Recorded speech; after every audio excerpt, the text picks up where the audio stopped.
Hello hello hello hello hello. आप सभी बच्चों को एमआर का बहुत बहुत नमस्कार। मेरा नाम है मनीष कुमार और मैं पिछले चार चार पाँच वर्षों से बिहार बोर्ड के बच्चों को फिजिक्स पढ़ा रहा हूँ। आप लोग 10th का एग्ज़ाम दे चुके हैं और लगभग एडमिशन ले रहे हैं 11th क्लास में। और जैसा कि किसी किसी का कहीं ना कहीं भेज रहा है और सब कोई अपना अपना एडमिशन अपने कॉलेज में ले रहा है। और एडमिशन के बाद से पढ़ाई तो चालू करना पड़ेगा, पढ़ना पड़ेगा, है कि नहीं? तो अगर आप साइंस स्ट्रीम से हैं तो आपको 5 सब्जेक्ट, इनफैक्ट 6 सब्जेक्ट पढ़ना पड़ेगा। Physics, chemistry, biology, English, Hindi. और अगर एक्स्ट्रा में ले रहा है तो मैथ पढ़ना पड़ेगा। अगर मैथ मेन में है तो एक्स्ट्रा में आपको बायोलॉजी पढ़ना पड़ेगा। तो आप यहाँ से क्या करेंगे कि आपके पास दो ऑप्शन है कोचिंग का। अगर हम कोचिंग का बात करें, कोचिंग, तो आपके पास दो ऑप्शन है। एक, या तो आप ऑफलाइन जा सकते हैं और नहीं तो आपको ऑनलाइन पढ़ाई करना पड़ेगा, है कि नहीं? या तो आप ऑफलाइन जाइए, नहीं तो ऑनलाइन। अब देखिए, ऑफलाइन के अपने अलग फायदे हैं, अलग नुकसान हैं, और ऑनलाइन के भी अपने अलग फायदे हैं और अलग नुकसान हैं। अगर आपके गांव में, क्षेत्र में अगर ऑफलाइन कोचिंग बहुत शानदार है तो आप बेझिझक ऑफलाइन कोचिंग ज्वाइन कीजिए। लेकिन अगर ऑफलाइन कोचिंग नहीं है तो अंततः आपको मूव करना पड़ेगा ऑनलाइन पे, और आपको ऑनलाइन में आना पड़ेगा। रीज़न है कि अब जो स्कूलिंग वाला सिस्टम है उसको क्या कर दिया है कि 75% अटेंडेंस कर दिया है। तो आपको स्कूल जाना पड़ेगा। जब स्कूल जाना पड़ेगा तब दूर जाके कोचिंग कर नहीं सकते हैं, तो उसके लिए आपको ऑनलाइन जाना पड़ेगा। तो अगर हम बात करें कि सर हम लोग 10th का एग्जाम दे के 11th में आ चुके हैं, अब 11th में सिलेबस क्या है, एग्जाम पैटर्न कैसा होता है, कैसे एग्जाम देना होता है, क्या क्या बुक पढ़ना है, कौन सा बुक पढ़ना है। तो बेसिकली ये 11th क्लास का फिजिक्स का इंट्रोडक्शन वीडियो था। लेकिन अभी हम लोग जानेंगे कि सिलेबस क्या है, एग्जाम पैटर्न कैसे होगा, ठीक है? तो अगर हम बात करें कि अगर आप साइंस स्ट्रीम के हैं तो आपको पढ़ना है। अगर आप साइंस से ले रहे हैं, साइंस, तो आपको पढ़ना पड़ेगा फिजिक्स, केमिस्ट्री, मैथ। अगर आपका मेन बायोलॉजी है तो बायोलॉजी, और अगर मेन मैथ है तो मैथ। इसके अलावा दो लैंग्वेज होता है, एक इंग्लिश का पेपर और एक हिंदी का पेपर, ठीक है? और इसके साथ अगर आपका एक्स्ट्रा में, अगर आपका मेन बायो है, अगर आप एक्स्ट्रा में मैथ लिए हैं तो आपको मैथ पढ़ना पड़ेगा। और अगर आपका मेन मैथ है और एक्स्ट्रा में बायो लिए हैं तो आपको बायो पढ़ना पड़ेगा। तो ये हुआ आपका सिलेबस, ठीक है? ये सब्जेक्ट, ये इतना सब्जेक्ट आपको 11th क्लास में पढ़ना है। अगर हम बात करें कि सर आप क्या पढ़ाएंगे, तो हम अभी बताए कि 4-5 साल से हम बिहार बोर्ड के और सीबीएसई बोर्ड के बच्चों को फिजिक्स पढ़ा रहे हैं। तो अभी हम बात करेंगे फिजिक्स का, ठीक है? तो आज होगा फिजिक्स का इंट्रोडक्शन क्लास। देखेंगे कि फिजिक्स में कौन कौन सा चैप्टर है, क्या क्या फिजिक्स में पढ़ना है, आखिर जो 11th का फिजिक्स है वो 10th से कैसे डिफरेंट है, अलग कैसे है, और 11th में एग्जाम पैटर्न क्या होता है। एग्जाम अगर बात करें हम कि 11th में एग्जाम तो 12th बोर्ड जैसा तो नहीं होता है, लेकिन स्कूल में एग्जाम होता है। अगर बात करें एग्जाम पैटर्न का, आज का गोल क्या है? टूडेज गोल, आज हम लोग देखेंगे एग्जाम पैटर्न, एक नंबर एग्जाम पैटर्न कि सर एग्जाम कैसे होता है, और दूसरा कि सर फिजिक्स का सिलेबस क्या है, ठीक है? फिजिक्स का सिलेबस क्या है, कि आखिर सिलेबस पढ़ना क्या है कि नहीं? अगर हम बात करें सिलेबस का, कहाँ गया भाई? चलिए फिर से लिखते रहे। अगर हम बात करें कि आज का गोल क्या है, टूडेज गोल तो फर्स्ट है एग्जाम पैटर्न,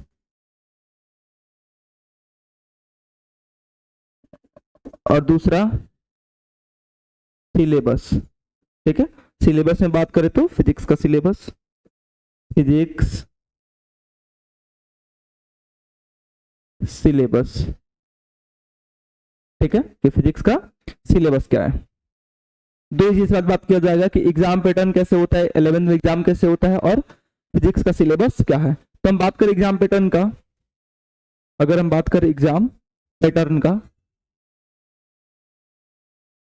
तो 10th से 11th का एग्जाम पैटर्न थोड़ा सा डिफरेंट है। होता क्या है इसमें, डिफरेंट क्या है कि इसमें होता है दो प्रकार का एग्जाम, एक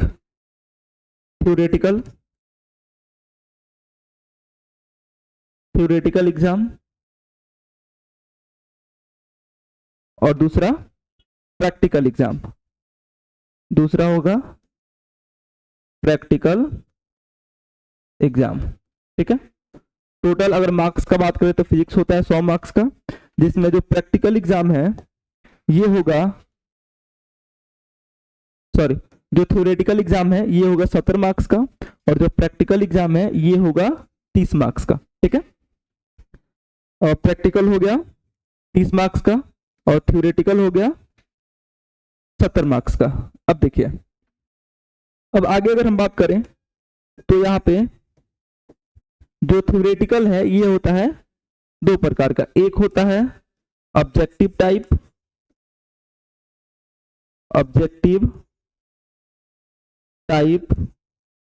और दूसरा होगा सब्जेक्टिव टाइप।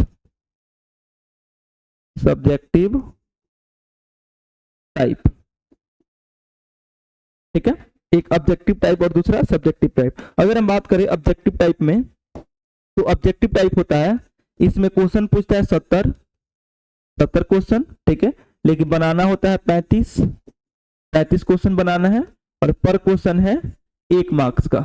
ठीक है, तो ओवरऑल हो गया हमारा 35 मार्क्स। तो ऑब्जेक्टिव से मिलता है 35 मार्क्स। अगर हम बात करें सब्जेक्टिव का, तो सब्जेक्टिव होता है दो प्रकार का। ठीक है, इसमें एक होगा शॉर्ट टाइप, ठीक है, शॉर्ट क्वेश्चन या शॉर्ट टाइप, और दूसरा होगा लॉन्ग टाइप। दूसरा क्या होगा, लॉन्ग टाइप। ठीक है, एक होता है शॉर्ट टाइप और दूसरा क्या होगा, लॉन्ग टाइप। एक सेकंड, ठीक है, एक होगा शॉर्ट टाइप और दूसरा होगा लॉन्ग टाइप। अगर हम बात करें शॉर्ट टाइप में, तो शॉर्ट टाइप में क्वेश्चन पूछता है 20 क्वेश्चन, और पर क्वेश्चन, सॉरी, 20 क्वेश्चन में हमको बनाना है 10 क्वेश्चन, और पर क्वेश्चन होता है 2 मार्क्स का। ठीक है, तो यहां से हमको प्राप्त हुआ 20 मार्क्स। ठीक है, यहां से प्राप्त हो गया 20 मार्क्स। अगर हम बात करें लॉन्ग टाइप का, तो लॉन्ग टाइप में पूछता है क्वेश्चन, लॉन्ग टाइप में क्वेश्चन पूछता है 6। ठीक है, और बनाना होता है 6 क्वेश्चन, बनाना होता है 3 क्वेश्चन। ठीक है, और पर क्वेश्चन 5 मार्क्स का, पर क्वेश्चन 5 मार्क्स का। तो यहां से हो गया 15 मार्क्स। ठीक है, तो 15 मार्क्स यहां से और 20 यहां से, 35, और प्रैक्टिकल 30 मार्क्स का। ठीक है, सॉरी,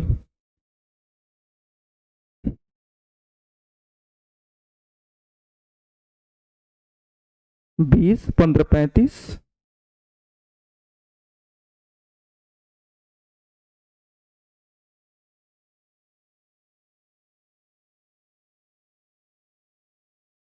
ठीक है, 35, 20, 55 और 15, 70, 70, 30, 100। हमको लगा एक्स्ट्रा हो रहा है। ठीक है, तो 70, 30, 100। तो ये है हमारा एग्जाम पैटर्न। एग्जाम पैटर्न में क्या होता है कि एक प्रैक्टिकल होगा और दूसरा थ्योरेटिकल होगा। तो प्रैक्टिकल जो एग्जाम कहाँ पे होता है, स्कूल में होगा। ठीक है, और इसका होगा 30 मार्क्स। और रहा थ्योरेटिकल का, तो थ्योरेटिकल होता है एक ऑब्जेक्टिव टाइप और एक सब्जेक्टिव टाइप। अगर हम बात करें ऑब्जेक्टिव टाइप का, तो ऑब्जेक्टिव टाइप में 70 क्वेश्चन पूछता है और 70 में बनाना होता है 35, मतलब कि डबल क्वेश्चन देता है और बनाना होता है आधा। ठीक है, और पर क्वेश्चन है 1 मार्क्स का, तो टोटल हो गया 35 मार्क्स। और बात करें सब्जेक्टिव टाइप का, तो इसमें शॉर्ट टाइप और लॉन्ग टाइप। शॉर्ट टाइप में होता है 20 क्वेश्चन, बनाना होता है 10 और पर क्वेश्चन 20 मार्क्स का। और अगर बात करें लॉन्ग टाइप का, तो लॉन्ग टाइप क्वेश्चन देता है 6 गो, बनाना होता है 3 गो और पर क्वेश्चन 5 मार्क्स का। तो टोटल हो गया 15, 15 20 35, ठीक है, 35 35 70 70 30 100। ये हो गया आपका एग्जाम पैटर्न, इसको स्क्रीनशॉट ले लीजिए, ठीक है। अब देखिए इसके बाद ये हो गया आपका एग्जाम पैटर्न। अब रहा फिजिक्स का सिलेबस। तो नेक्स्ट हमारा एजेंडा क्या है आज का, फिजिक्स का सिलेबस। फिजिक्स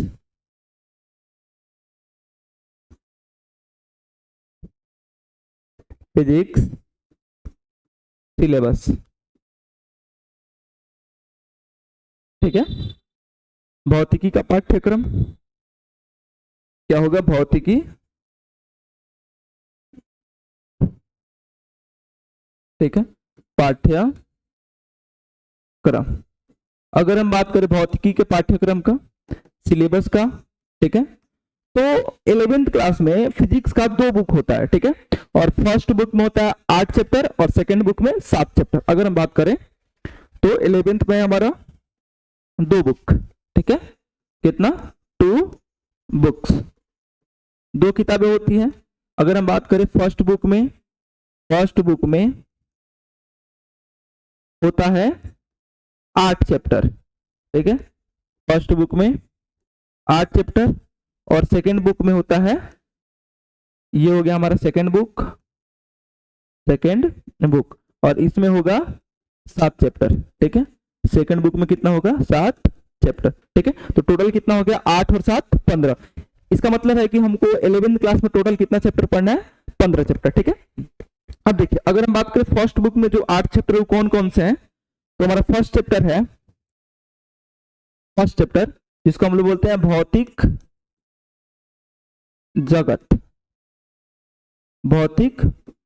जगत, या इसको इंग्लिश में बोला जाता है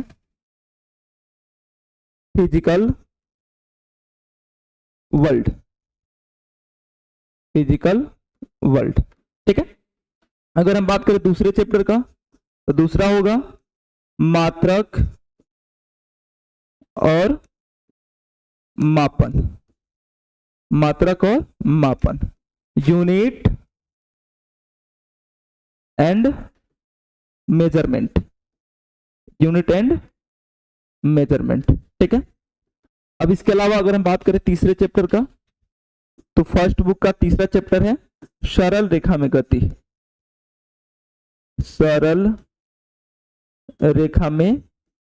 गति, जिसको हम लोग बोलते हैं इंग्लिश में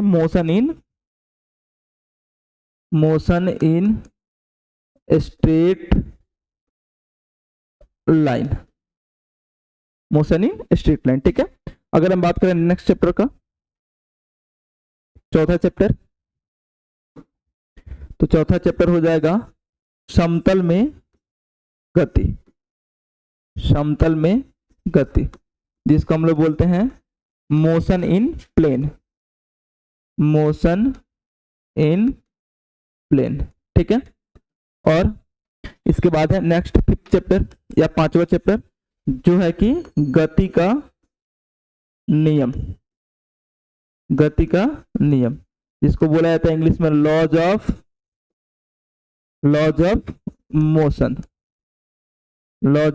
मोशन, ठीक है। इसके अलावा नेक्स्ट है हमारा 6, जिसको हम लोग बोलेंगे कार्य, ऊर्जा और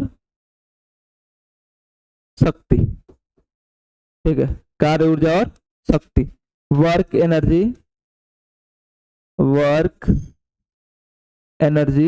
एंड पावर, ठीक है। और नेक्स्ट होगा 7वां कणों के निकाय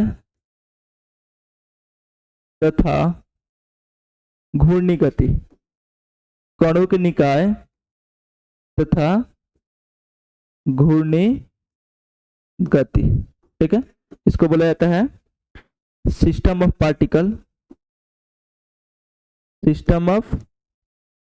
particles and rotational motion and rotational motion, rotational motion, ठीक है। और फर्स्ट बुक का लास्ट चैप्टर है जिसका नाम है गुरुत्वाकर्षण, लास्ट चैप्टर है गुरुत्वाकर्षण, ठीक है। इसको हम लोग बोलते हैं ग्रेविटेशन, ग्रेविटेशन, ठीक है।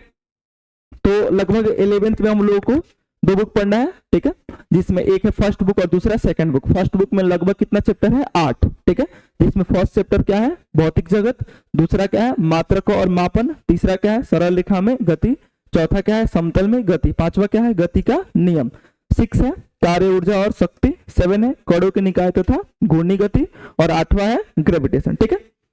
इसके बाद से हम लोग बात करेंगे और सेकंड बुक का, तो उसमें कौन कौन सा चैप्टर है थोड़ा सा देख लिया जाए।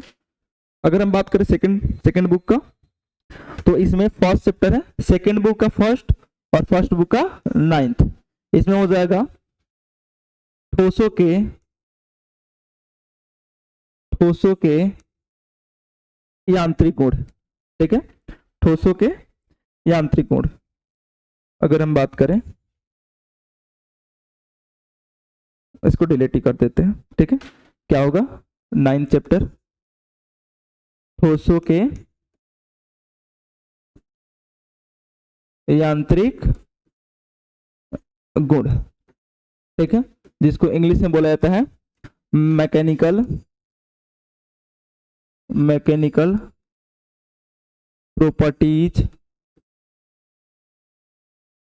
Properties of solid, mechanical properties of solid, ठीक है। नेक्स्ट चैप्टर 10वां तरलों के यांत्रिकी गुण, ठीक है, जिसको हम लोग क्या बोलेंगे, मैकेनिकल प्रॉपर्टीज ऑफ लिक्विड, ठीक है, या फ्लूइड्स बोल दीजिए, इससे अच्छा है कि इसको बोलिए फ्लूइड्स, तरलों के लिए अच्छा शब्द है फ्लूइड्स। नेक्स्ट 11 चैप्टर जो कि है हमारा अद्रावों के द्रव्य के तापीय गुण, द्रव्य के तापीय गुण, जिसको हम लोग इंग्लिश में बोलेंगे थर्मल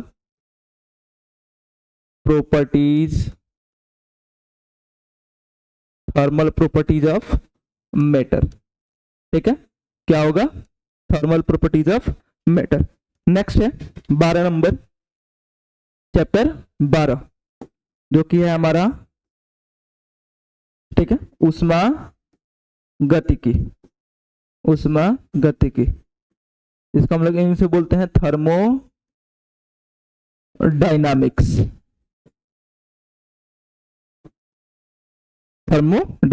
ठीक है। नेक्स्ट 13 जिसको हम लोग बोलते हैं क्या बोलेंगे, अणुगति सिद्धांत, क्या है, अणुगति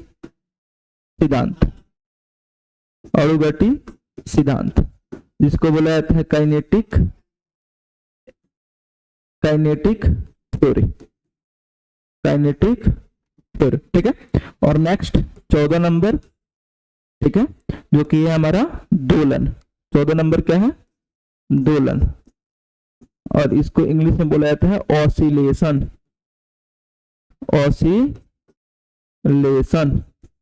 ठीक है। और लास्ट 15 जो कि हमारा तरंगे, ठीक है, और इसको हम लोग बोलेंगे वेव्स, और ये है 11th क्लास का लास्ट चैप्टर और अंतिम चैप्टर। अब देखिए हम आपको अभी सिलेबस इंट्रोडक्शन करा रहे हैं। हम बोले कि फिजिक्स में टोटल 2 बुक होता है, जिसमें फर्स्ट बुक है हमारा, और जिसमें लगभग उसमें मैकेनिक्स यांत्रिकी का पार्ट आता है, और जिसमें लगभग कितना चैप्टर है, तो हम लोग देखें उसमें है 8 चैप्टर, ठीक है। उसके बाद से हम लोग बात किए सेकंड बुक का, तो सेकंड बुक में लगभग है कितना चैप्टर, 7 चैप्टर, और टोटल मिला के 11th क्लास में हो गया कितना, 8 और 7 15 चैप्टर। अब देखिए यहां से कुछ क्वेश्चन जनरेट होता है कि सर क्वेश्चन ये है, क्वेश्चन सवाल, ठीक है, कि सर आप किस लेवल का पढ़ाइएगा, आप किस लेवल का पढ़ाइएगा, पढ़ाइएगा, ठीक है, पढ़ाइएगा।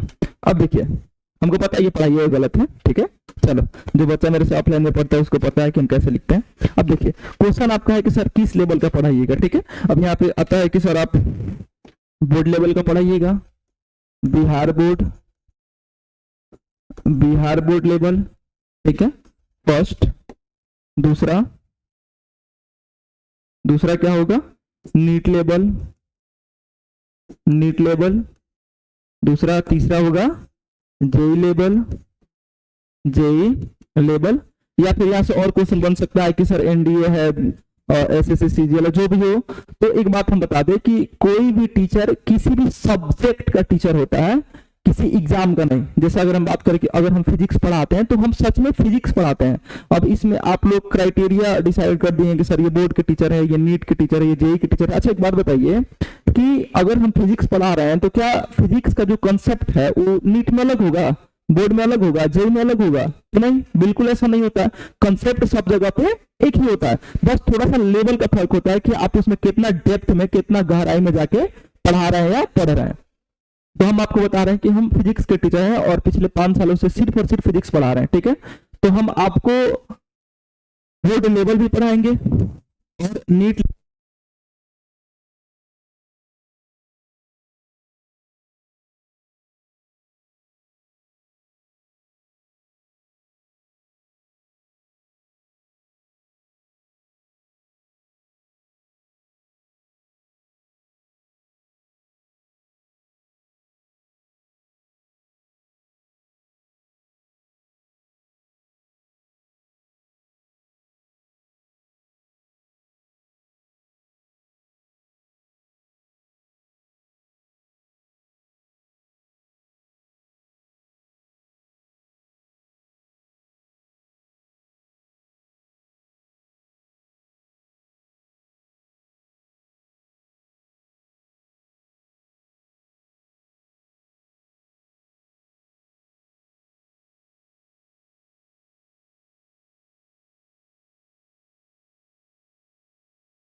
ना टॉपिक, तो आप फिजिक्स को एकदम शानदार तरीके से समझ सकते हैं। और हमको पता है कि आपको मैथ आता नहीं है, ठीक है। जितना टॉपिक आपके सामने लिखे हैं इसमें से आप खूब एपी जानते होंगे, त्रिकोणमिति जानते होंगे और बेसिक कैलकुलेशन। इसके अलावा इसमें से आप किसी भी मैथ के टॉपिक के बारे में आप जानते नहीं है। तो जो सिलेबस का फ्लो है, जो पढ़ाने का फ्लो है, उसमें हम लोग क्या करेंगे कि सबसे पहले बेसिक मैथ को डील किया जाएगा, ठीक है। बेसिक मैथ में सबसे पहले बेसिक कैलकुलेशन हम आपको बताएंगे कि 3 + 3 × 3 ये कितना होगा, ठीक है। इतना बेसिक से आपको उठाया जाएगा, लिटरली आपको बता रहे हैं, जोड़ घटाओ गुणा भाग से आपको उठाया जाएगा और 11th के लास्ट चैप्टर तक आपको इस लेवल पे लेकर आया जाएगा कि आप फिजिक्स में किसी भी लेवल का क्वेश्चन आए, चाहे बोर्ड हो, चाहे नीट हो, चाहे जेईई हो, तो आराम से उसको कर ले जाए, ठीक है। और इसके बाद से आपको एक और बात बता दें कि क्लास में कम से कम मेरा और आपका ट्विनिंग बैठने में लगभग 10 दिन 15 दिन लगेगा। और 11th खत्म होते होते या 12th खत्म होते होते सबसे जो बच्चा का वीक सब्जेक्ट होता है, जो सबसे पुअर सब्जेक्ट होता है, वो फिजिक्स होता है। हम आपको ऑन कैमरा ऑनलाइन गारंटी के साथ कह रहे हैं कि आप मेरे से फिजिक्स पढ़ के देखिए, सिलेबस खत्म होते होते टॉप लिस्ट में आपका फिजिक्स होगा, इस बात का पूरा गारंटी है, ठीक है। तो हम लोग सिलेबस से स्टार्ट करेंगे कल से। और सबसे पहले हम लोग क्या पढ़ेंगे, बेसिक मैथ। बेसिक मैथ में क्या पढ़ेंगे, बेसिक कैलकुलेशन, ठीक है। बेसिक कैलकुलेशन, उसके बाद से त्रिकोणमिति, उसके बाद अवकलन, समाकलन, AP GP, binomial approximation, logarithm, graph, vector, ठीक है। और उसके बाद से हम लोग आएंगे 11th के सिलेबस पे, जो कि फर्स्ट चैप्टर है फिजिकल वर्ल्ड। और आज लगभग जून चल रहा है और हम लोग सिलेबस आराम से कर ले जाएंगे दिसंबर तक। कल से रोज लेक्चर आएगा, ठीक है। तो इत्मीनान से आइए, पढ़िए और सराहिए, देखिए क्लास कैसा चल रहा है। जैसा भी आप कमेंट कीजिए और बताइए कि सर क्लास कैसा लग रहा है, मजा आ रहा है कि नहीं आ रहा है, ठीक है। That's all, thank you.